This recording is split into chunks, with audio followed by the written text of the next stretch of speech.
I'm so electric, it's already just crazy. A little crazy. I'm going to go ahead and get started, I think. Is this the group we're going to have? Are you guys able to see the slides in here okay? Or can you get the lights down? Or everything's good? All right, great. Well, so thank you all for taking the time to listen to me. So a little about who I am. Katie Hanahan. I'm a regional director for a Silicon Valley cybersecurity company.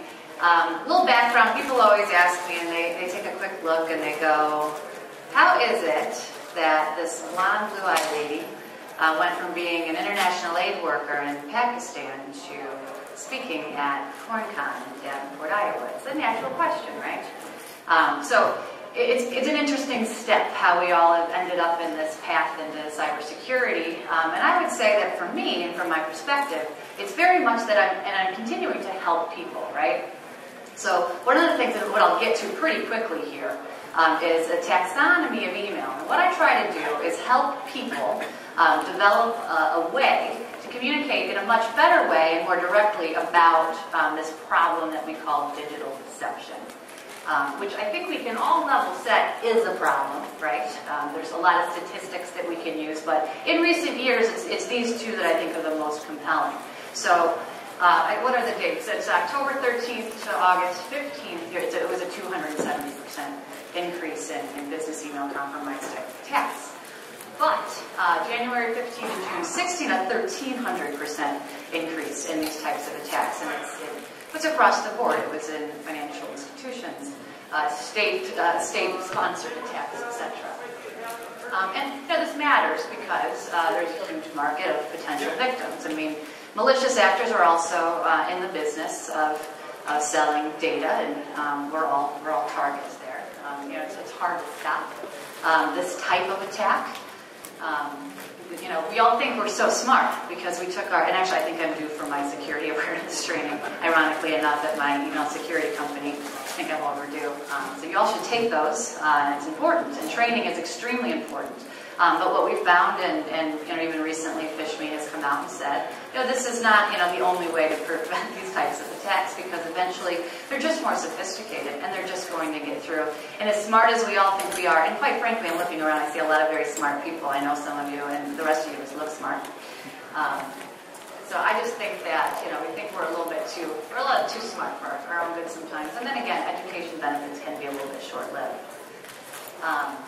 Again, around procedures, right? So within our organizations, we're putting together, cobbling together, enterprise solutions based on potentially what a vendor has told you that they can do, rather than, solving the problem that you're actually trying to solve for your company, or if you work for the government, for your organization. And again, it's a business. There's huge profits.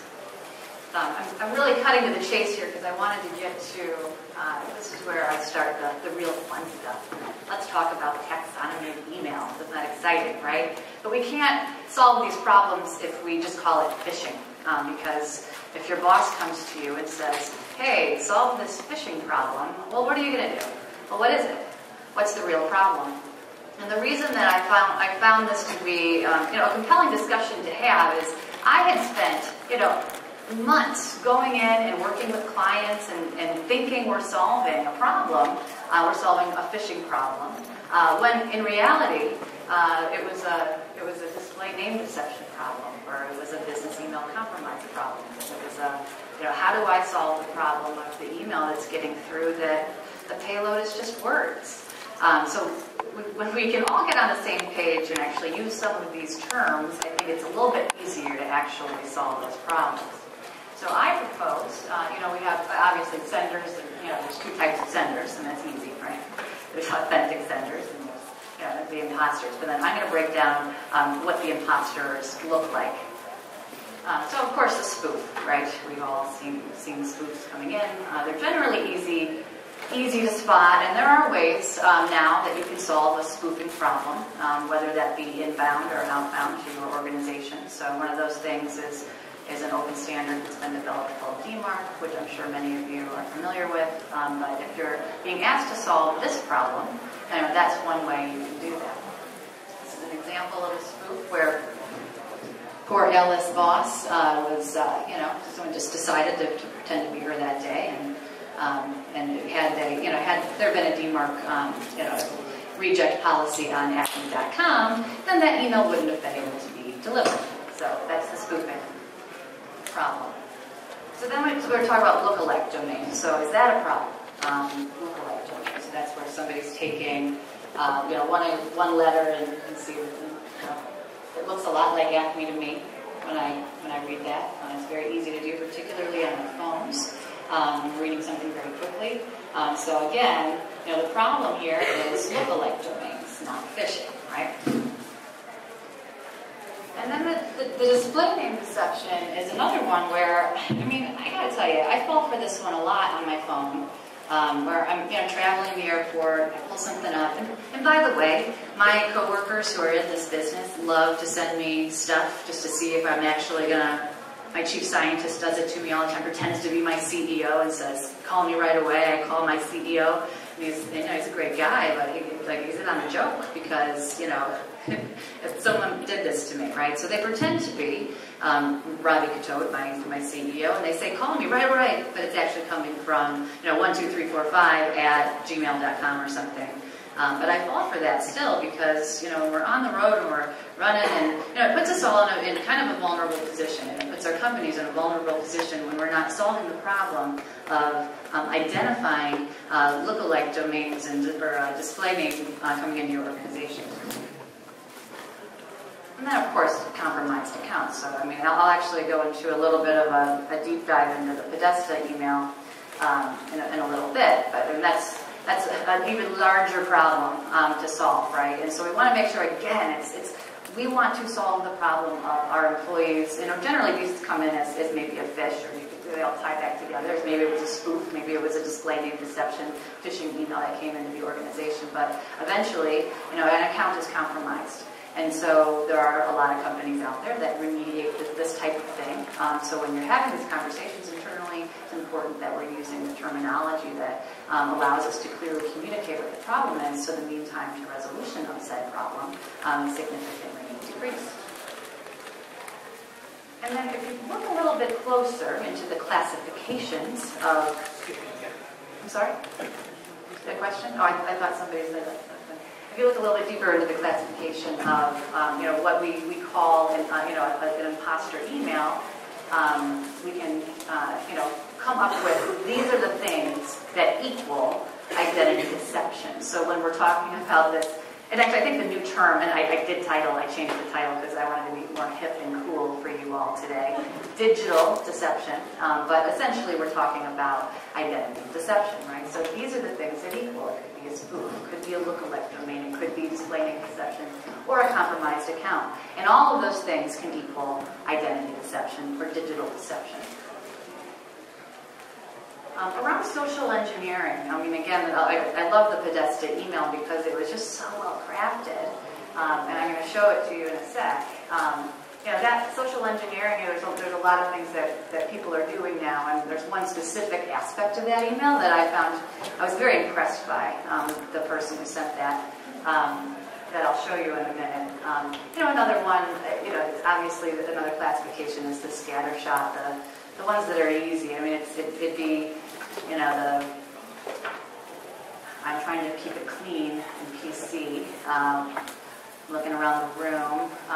So maybe not say something about hot, hot, hot, or whatever. People, you know, the ones that make you click. For me, it's actually, I love abandoned castles and things. So for me, it's like abandoned, you know, Disney park something. So now you all know how to social engineer me. Like, I will click on that every single time because I want to see that abandoned Disney. You know, there is one, right? Have you seen those pictures? Oh, I was not. See, it's awesome, right? But I'll click on that. But they'll send that out to, you know, 1,000 different people, and maybe something that's a little bit more enticing to a larger crowd. But we, you know, that's obviously something that traditional methods tend to catch because of the high volume.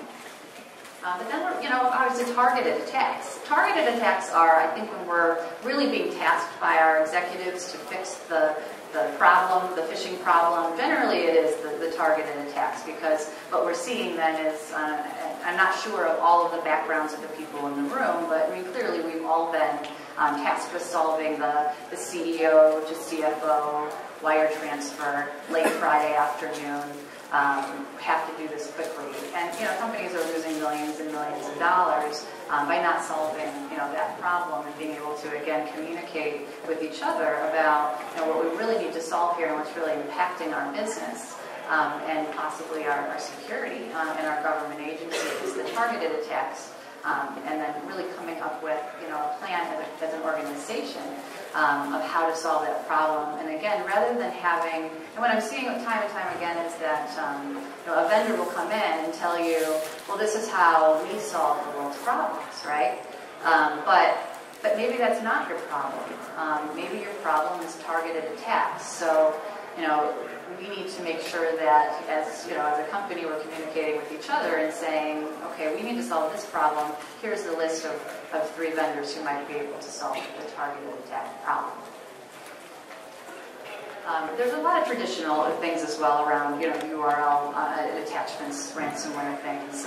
But you know, again, being aware of what it is that we're trying to solve. And then finally, and this one's new, and really being aware of where you know, the picture is and where the malicious actors are spending their time and concentration is around these con emails. And the con emails are the emails that have no payload. So a 0-day domain that they'll do everything right. You know, they'll set up they'll have a great DKIM signature, and they'll have a server with a good reputation score. And next thing you know, somebody's opening an email where, again, the payload is only the words in the email. That causes somebody to make a choice to potentially provide, HR information or W-2s or, significantly impactful information that you don't want to share, and then let alone a wire transfer or something like that. And so again, when we look at, I'm sorry, I keep turning away from my microphone. I hope you can all hear me. But when we look at, social engineering attacks, that actually equals, so we're now talking about spoofs, targeted, and cons, right? So I hope you're all tracking with me on why I think this is important, because I'm seeing a lot of head nodding and I like it. So if we're talking about business email compromise, then we can very specifically dig into this is a spoof, this is a targeted attack, and this is a con. And then we're all, again, speaking the same language. And I can provide this to you all after the session as well, because I know this is a 25-minute session, so I'm breezing through this relatively quickly. But I just, it's really overall, it's, I identified this as a huge problem, and we're spending a lot of time and hours and effort trying to get to the same sheet of music when it comes to conversations around email phishing.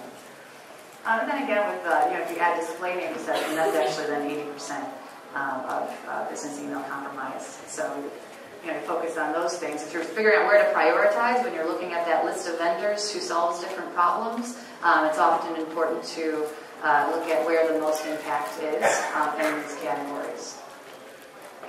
And of course, there's a couple of examples, but the people, I think that, Ubiquity, they actually lost almost $40 million in a series of very low, it was $20,000 here, $30,000 there, where somebody was being duped with con emails into wiring money and paying bills that were not. were not real.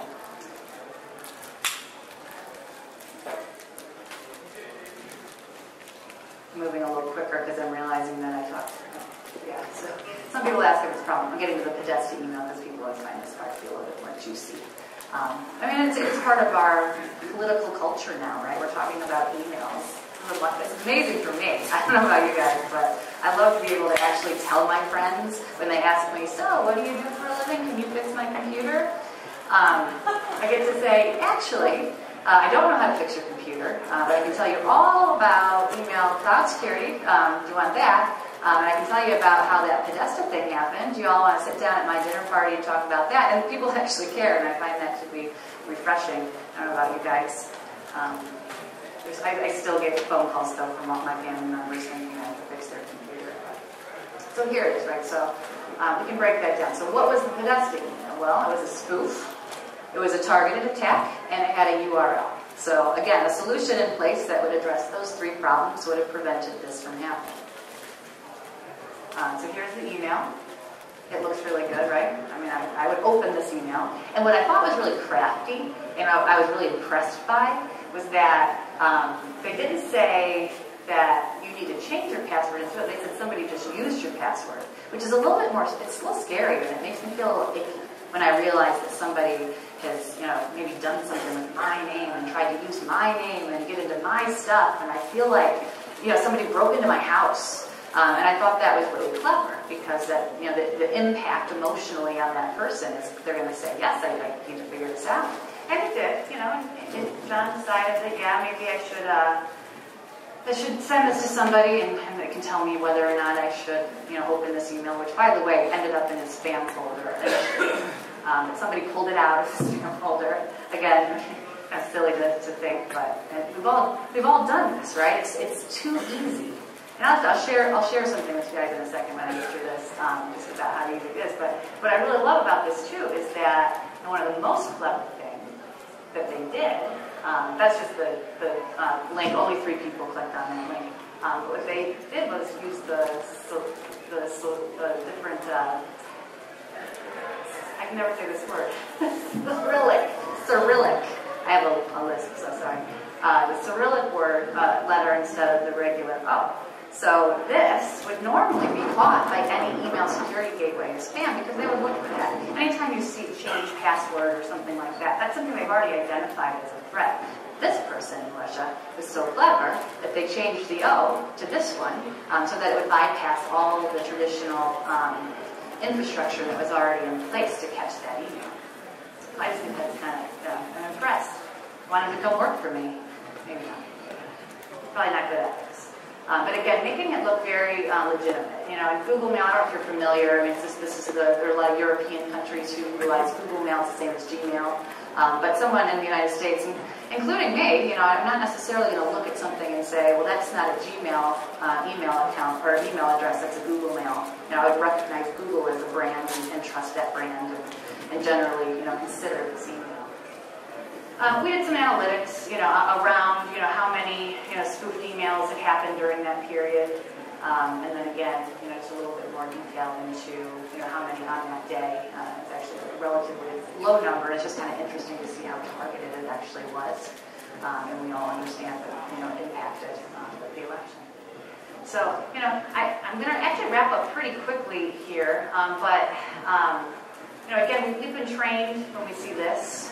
I mean, this is freaking out. Actually, it drives my engineers crazy that I work with because I think my inbox says 38,900 and something, which is, I guess that's really bad. I just don't open emails. I don't trust them.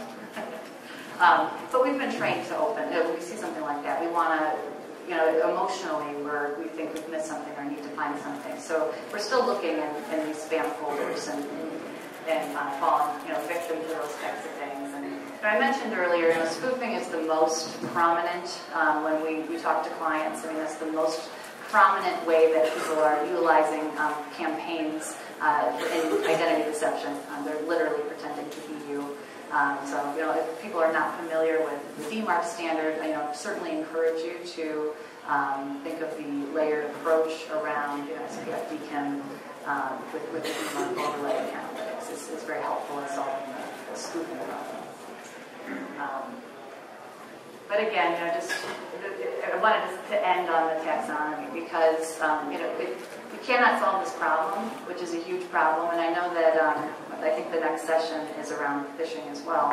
And I think it'll be kind of fun because rather than now talking about phishing, we can say, hey Todd, do you mean a business email compromise? Or do you mean a spoof? Or something like that. It can be a little bit more directed when we have those types of discussions throughout the rest of the afternoon.